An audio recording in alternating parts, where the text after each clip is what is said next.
1707 میں جب عظیم مغل شہنشاہ اورنگزیب عالمگیر کی وفات ہوئی تھی تو اس وقت یہ کسی کے وہم و گمان میں بھی نہ ہوگا کہ اس کی وفات کے محض 50 سال بعد ہندوستان جیسی عظیم ریاست کے بنگال جیسے وسیع و عریض اور اہم صوبے پر ایسٹ انڈیا کمپنی کے لٹیرے حکمران ہوں گے، جب تک کہ ہندوستان کے حریت پسندوں کی رگ جان میں آزادی کی امنگیں لہو بن کر حرکت کرتی رہیں گی۔ جنگ پلاسی کا اندوہناک واقعہ آزادی پسند لوگوں کو اس سیاہ دن کی یاد دلاتا رہے گا جب ایک قوم کا مستقبل جو سنہری حروف سے لکھے جانے کا منتظر تھا وہ استعمار کی سیاہی کی نظر ہو گیا۔ جنگ پلاسی کے وقت بنگال کا صوبہ ہندوستان کے امیر ترین صوبوں میں شمار ہوتا تھا۔ اس کی زرعی پیداوار اور تجارتی سرگرمیوں کی وجہ سے بنگال ایک ممتاز حیثیت کا حامل تھا، مگر کمپنی حکومت کے قیام کے چند سالوں کے اندر ہی جس لوٹ کھسوٹ کا بازار برطانویوں نے ہندوستان کے اس اہم صوبے میں جاری رکھا، اس سے بنگال کنگال ہو کر رہ گیا۔ جنگ پلاسی میں فتح کے بعد کمپنی سرکار نے بنگال کی حکومت پر میر جعفر کو متعین کیا۔ میر جعفر کی حیثیت محض کٹ پتلی حکمران کی سی تھی اور دراصل اقتدار کمپنی کے کارندوں ہی کے ہاتھ میں تھا۔ جنگ پلاسی کے بعد صوبہ بنگال، بہار اور اڑیسہ میں انگریزوں کو آزاد تجارت یعنی لوٹ کھسوٹ کی مکمل آزادی حاصل ہو گئی تھی۔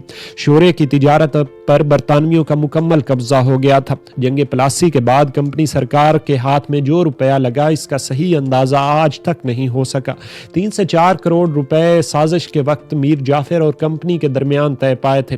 اس میں سے 1.5 کروڑ روپیہ جنگی اخراجات کی مد میں تھا، جبکہ اتنی ہی رقم کے مطالبات کمپنی کے افسران کو رقم ادا کرنے کے لیے کیے گئے تھے۔ یہ رقم نذرانوں اور انعامات کی مد میں دی جانی تھی۔ میر جعفر اور بنگال کے خزانہ میں اتنی رقم ادا کرنے کی سکت ہی کہاں تھی، اس لیے محض آدھی ہی رقم ادا ہونے پائی تھی کہ خزانہ خالی ہو گیا۔ اس کے بعد باقی ماندہ رقم کو قسطوں کی صورت میں کمپنی سرکار کو میر جعفر کی حکومت کی طرف سے ادا کرنا طے پایا۔ اس کے علاوہ 16 لاکھ نقد اور ایک جاگیر جس کی آمدنی 19,50,000 روپے سالانہ تھی، لارڈ کلائیو کو ذاتی حیثیت میں ادا کی گئی۔ یاد رکھیے کہ لارڈ کلائیو وہی شخص ہے جس نے نواب سراج الدولہ کو میر جعفر کے ساتھ ساز باز کر کے شکست دی تھی۔ اس دوران پٹنہ کے صوبیدار رام نارائن نے بغاوت کر دی۔ کلائیو نے صلح کرانے کا معاوضہ 8 لاکھ وصول کیا۔ ایک انگریز مصنف اور تاریخ دان اور میں اس حوالے سے لکھتا ہے، انگریزوں کو سب سے پہلے یہ فکر تھی کہ معاہدے کی رقم کس طرح وصول ہو۔ خزانہ جو بنگال سے برطانیہ لایا گیا وہ 700 صندوقوں میں 100 کشتیوں پر لایا گیا۔ اس سے پہلے انگریز قوم نے اس قدر رقم کبھی کسی کالونی سے حاصل نہ کی تھی۔ 1757 میں جنگ پلاسی کے بعد جب میر جعفر تخت نشین ہوا، تب سے 1760 تک کمپنی نے مطالبات کے ذریعے میر جعفر کی حکومت بنگال کو کنگال کر دیا۔ جب کمپنی کے مطالبات کو مزید پورا کرنے سے میر جعفر قاصر ہو گیا تو انگریزوں نے اس کے داماد میر قاسم کو بنگال کے تخت پر بٹھایا۔ اس حوالے سے جان اسٹریٹجی لکھتا ہے، میر جعفر کو ہٹانے کی اصل وجہ یہ تھی کہ میر جعفر اب ایک ایسے کنویں کی مانند رہ گیا تھا جس کی تلی میں کچھ بھی نہ ہو کہ جو انگریزوں کے ہاتھ لگ سکے، لہٰذا میر جعفر کے داماد میر قاسم کی باری آئی۔ میر قاسم کے تخت بنگال پر بیٹھتے ہی تباہی کے ایک نئے دور کا آغاز ہوا۔ کمپنی نے بنگال میں ٹکسال کھولنے کی اجازت کے ساتھ ہی بنگال کی حکومت سے 20 لاکھ روپے نقد وصولی کا مطالبہ کیا اور اسے وصول کیا۔ میر قاسم نے اپنی بیگمات کے زیور تک کمپنی کی حوض زر کو پورا کرنے کے لیے پیش کر دیے۔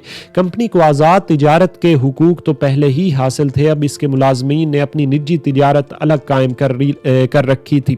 یہ کمپنی کے ملازمین ٹیکس سے مستثنی تھے، البتہ مقامی تاجروں کو اپنے کاروباروں کا ٹیکس دینا پڑتا تھا۔